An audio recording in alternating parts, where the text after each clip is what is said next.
कृष्ण वेदाय नामते सर्वनामधये नमः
साई आदित्यवर्णं तमस्वारे सर्वाणि रूपाणि विदित्यतीरः नामानि Krishnadev धन्यतास्ते तारापुरस्कार्यमुदायः.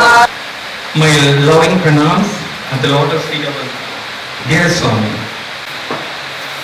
With humility and reverence, I offer my most humble pranams at the lotus feet of our most beloved Bhagavan, the indweller of all our hearts, the omnipresent, omnipotent and omniscient superconsciousness, the supreme energy principle that pervades the whole universe. I am not standing here to give you any speech.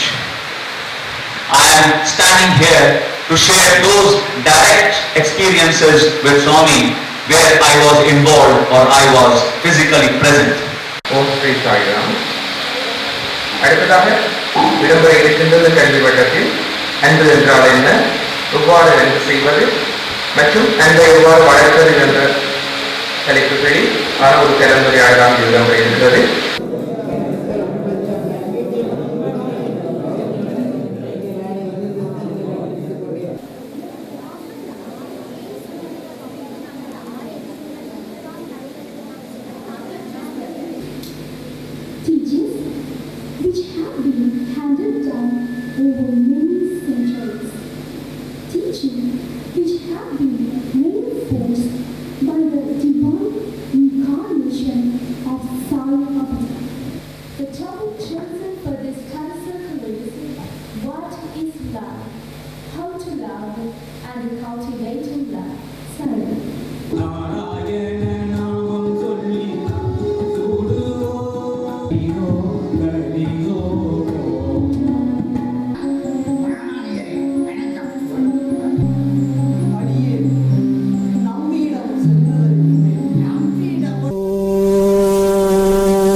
இந்த படைப்பின் ஆதாரம் மற்றும் இயக்கம் யாவற்றிற்கும் அன்பே அடிப்படையாக விளங்குகின்றது. உலகியல் அன்பு நிரந்தரமற்றது, தெய்வீக அன்புதான் நிரந்தரமானது. The first topic was what is love. அதாவது பகவான் சொல்ற அடிக்கடி சொல்ற ஒரு கோட்டேஷன், என்னை நான் நேசிப்பதற்காக என்னிலிருந்து என்னை பிரித்து கொண்டேன். பஞ்சபூதங்களும் வந்து அன்பில இருந்து தான் தோன்றி என்று சொல்ற. இந்த அன்பை அன்பாலே தான் வளர்த்து கொள்ள முடியும். மற்றவர்கள் செய்கின்ற தவறுகளை மன்னிக்கின்றோம். இதுதான் அன்பு. அன்பு உலகில் முழுமையாக கிடைக்கின்ற போது உலகமானது பூரண அமைதித்துவம் அடையும். தன்னலமான இறுக்கமான அன்பு உலகியலை காட்டுகின்றது. இப்பிரபஞ்சத்தில் மிக சக்தி வாய்ந்த எதிரிகளை சாய்க்கும் ஆயுதம் அன்பே என்பது உறுதியாகின்றது. அன்பும் நம்பிக்கையும் இல்லாத வாழ்க்கை அர்த்தமற்ற ஒரு வாழ்க்கை என்று சொல்லி நாம் எல்லோரும் அன்பை வளர்ப்போம், அதை தெய்வீக அன்பாக மாற்றுவோம், இறைவனை அடைய முயற்சிப்போம், இறைவனை அடைவோம். சொல் மூலமாவாறு அன்பு சத்தியம், எண்ணத்தின் அன்பு சாந்தி, சொல்லில் அன்பு சத்தியம், செயலில் அன்பு தர்மம் என்றது. உலகத்தில் உள்ள அனைத்து ஜீவன்களும் சுவாசிப்பதே அன்பு. கடவுள் இருப்பதை உணர்ந்து கொண்டு அனைவருக்கும் பாரபட்சம் இல்லாத அன்பை செலுத்த வேண்டும் என்று சுவாமி சொல்லியிருக்கிறார்.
शांति शांति शांति